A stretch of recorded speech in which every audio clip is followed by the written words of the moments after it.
काही दिवसांपासून करुणाताईच्या पोटात खूप दुखत होतं. सोनोग्राफी केल्यावर त्यांना कळाले की त्यांना मूतखडा आहे. त्यामुळे डॉक्टरांनी लवकरात लवकर ऑपरेशन करायला सांगितलं. या ऑपरेशनची तारीख ठरली आणि करुणाताईचं ऑपरेशन झालं.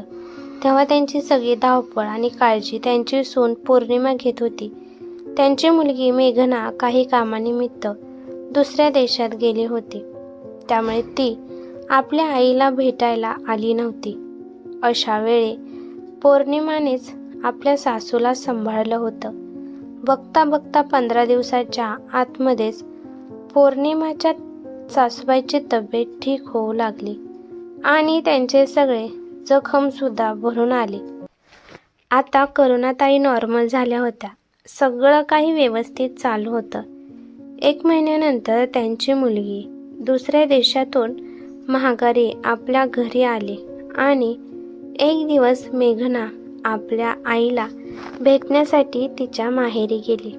तेव्हा करुणाताई आपल्या मुलीला पाहताच रडू लागल्या आणि म्हणू लागल्या की तू तर इथं नव्हती. मी खूप कठीण परिस्थिती काढली आहे. कोणीच माझी चांगली काळजी घेतली नाही. त्यांची मुलगी आश्चर्याने त्यांच्याकडे पाहू लागली, कारण का तिच्या बाबांनी तिला सांगितलं होतं की पौर्णिमा वहिनी तुझ्या आईची खूप छान पद्धतीने काळजी घेत आहे. तरी पण आई अशी का बोलत आहे? हे नेमकं त्यांच्या मुलीला मेघनाला काही समजत नव्हतं. मेघना हळूच आपल्या आईला म्हणाली की आई, तू हे काय बोलत आहे? वहिनीने तुझी किती छान काळजी घेतली आहे. या गोष्टीवर करुणाताई तोंड वाकड्या करून बघू लागल्या, कारण का समोरच त्यांची सून पौर्णिमा उभी होती. त्यामुळे त्या जास्त काही बोलू शकल्या नाहीत. पौर्णिमाला खूप वाईट वाटलं की मी एवढी काळजी करून सुद्धा सासू माझं कौतुक करत का नाहीत. उलट आपल्या मुलीला सांगत आहेत की तुझ्या वहिनीने माझी छान काळजी घेतली नाही. असेच दिवस चालू होते. बघता बघता आता वर्ष होत आलं. परंतु तरी पण करुणाताई मोकळ्यापणाने आपल्या सुनेशी बोलत नव्हत्या. त्या तिला आशा दाखवत होत्या की पौर्णिमा त्यांच्या घरातील कोणीच नाही. ती अजून पण परकी आहे. एक दिवस करुणाताईच्या पाठीत करक भरली आणि त्यामुळे त्यांना उठता बसता येत नव्हतं. त्यांना कसं तरी दवाखान्यात नेण्यात आलं. एक्सरे करून एका पाठीच्या शिरावर सूज आल्यामुळे त्यांना त्रास होता. त्यामुळे डॉक्टरांनी औषध गोळ्या देऊन त्यांना बेड रेस्ट करायला सांगितला.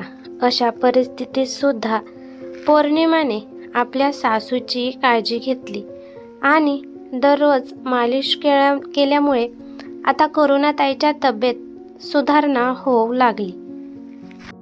एका आठवड्यानंतर त्यांची मुलगी मेघना अजून आपल्या आईला पाहायला आली.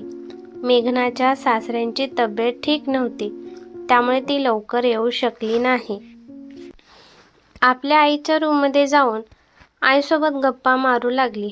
तेव्हा करुणाताई मुद्दाम आपल्या सुनेला म्हणाल्या की तू जाऊन माझ्यासाठी आणि तुझ्या नणंदसाठी मँगो ज्यूस बनवून आण.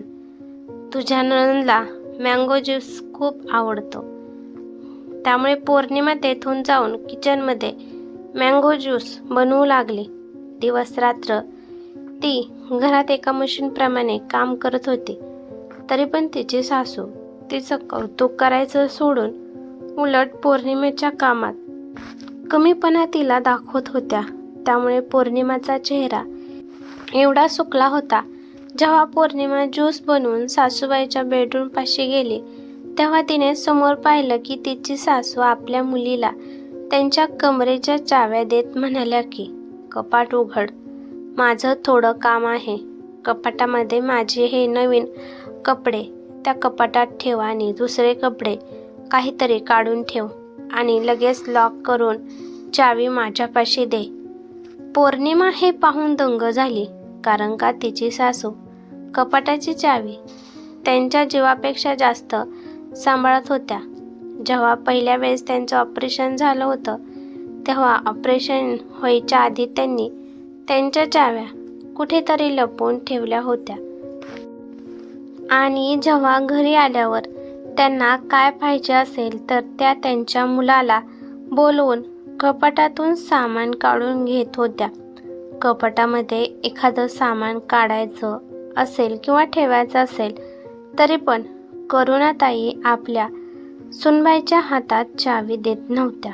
जर समोर पौर्णिमा असली तरी करुणाताई आपल्या मुलाला बोलावूनच कपाट उघडत होत्या. त्यांचा मुलगा आता जास्त काळ काय घरी राहत नव्हता, त्यामुळे कपाटातून त्यांनी खूप कपडे काढून ठेवले होते. कारण का सारखं सारखं कपाट उघडायला नको. जेव्हा करुणाताईला बरं वाटत होतं तेव्हा त्यांचे कपडे धुवून एका टेबलवर पौर्णिमाने ठेवले होते.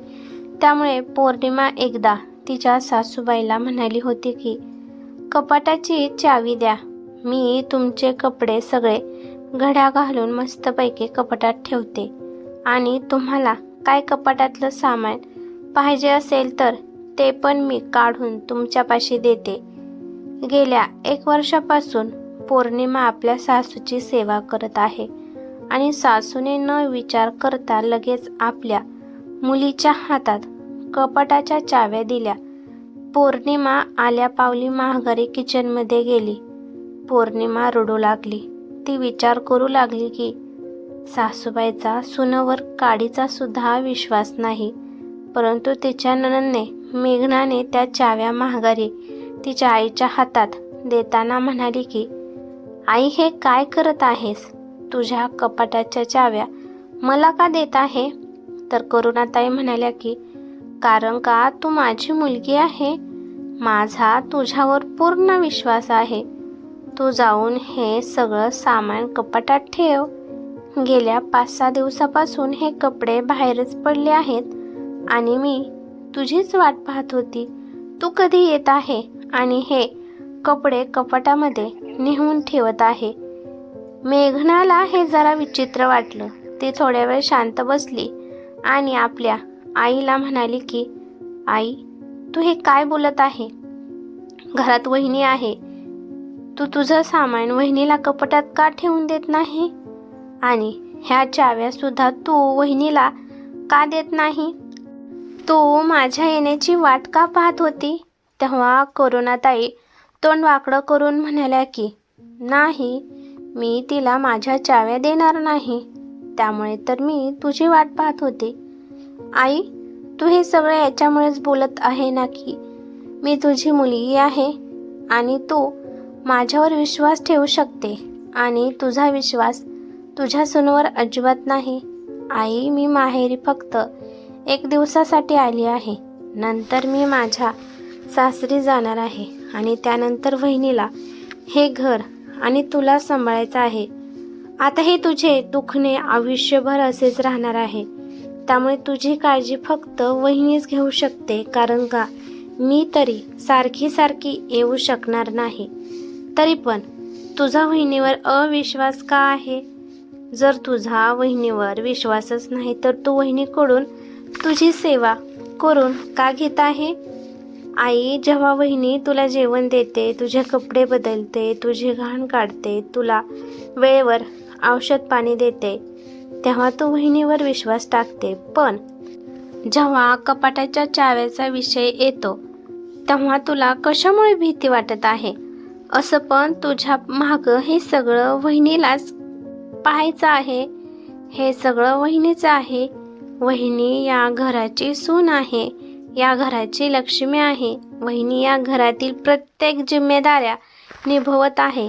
तर मग तुझ्या कपाटाची जिम्मेदारी का नाही ती पार पाडू शकत? तुझ्या कपाटाच्या चाव्यांवर सुद्धा वहिनीचा अधिकार आहे. मी ह्या चाव्या अजिबात घेत नसते. तुझ्या या वागण्यामुळे मला खूप वाईट वाटलं आहे.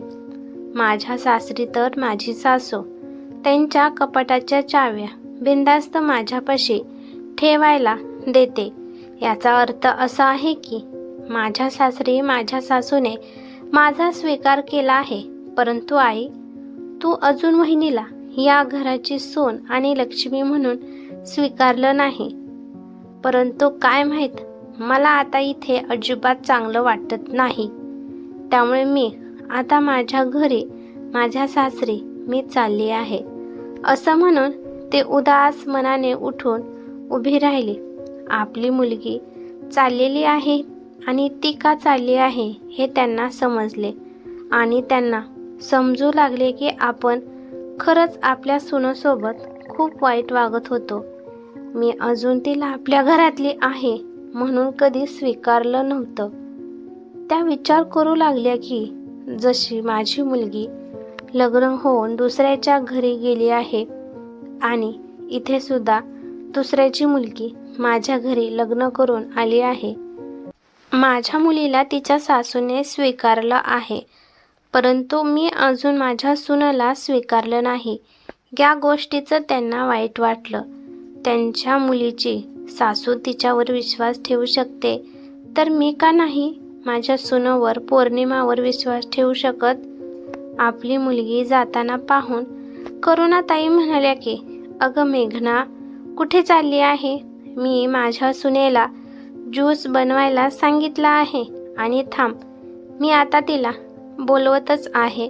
आणि जेव्हा सुनबाई माझ्या बेडरूममध्ये येईल तेव्हा मी ह्या चाव्या तिच्याच हातात देणार आहे आणि माझ्या कपाटाची सगळी जिम्मेदारी मी आता माझ्या सुनेला देणार आहे. तू अजिबात टेन्शन घेऊ नकोस. मला तुझं सगळं बोलणं पटलं आहे.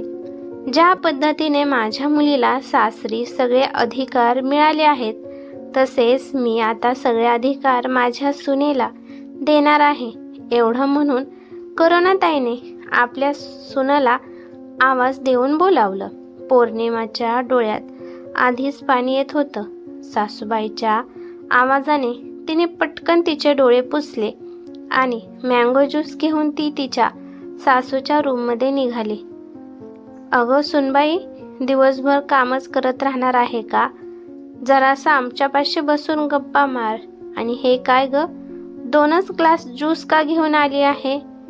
तर पौर्णिमा म्हणाली की सासूबाई, घरात जास्त आंबे नव्हते, त्यामुळे जेवढे आंबे होते त्याच्यातूनच फक्त 2 ग्लास ज्यूस झाला आहे. तुम्ही आणि ताई हा ज्यूस पिऊन घ्या.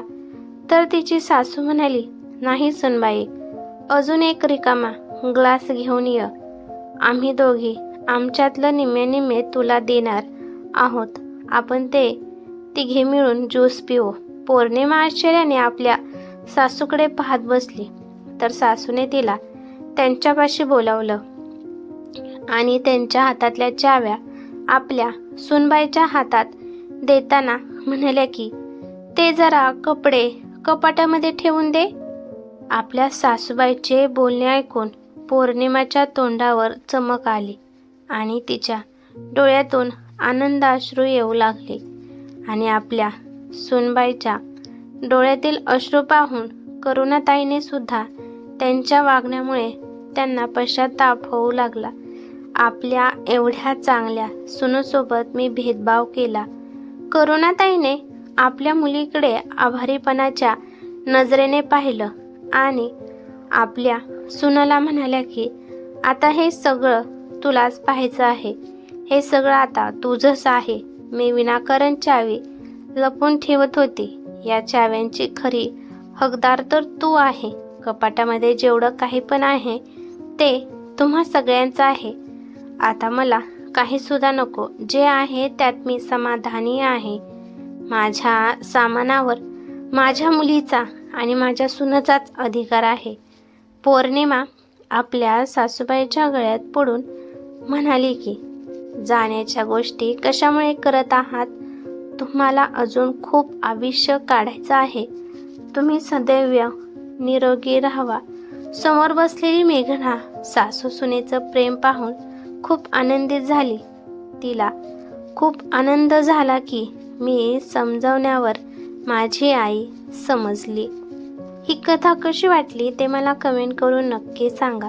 कथा आवडली तर लाईक शेअर नक्की करा आणि चॅनेलवरती नवीन असाल तर चॅनेलला सबस्क्राईब करा. धन्यवाद.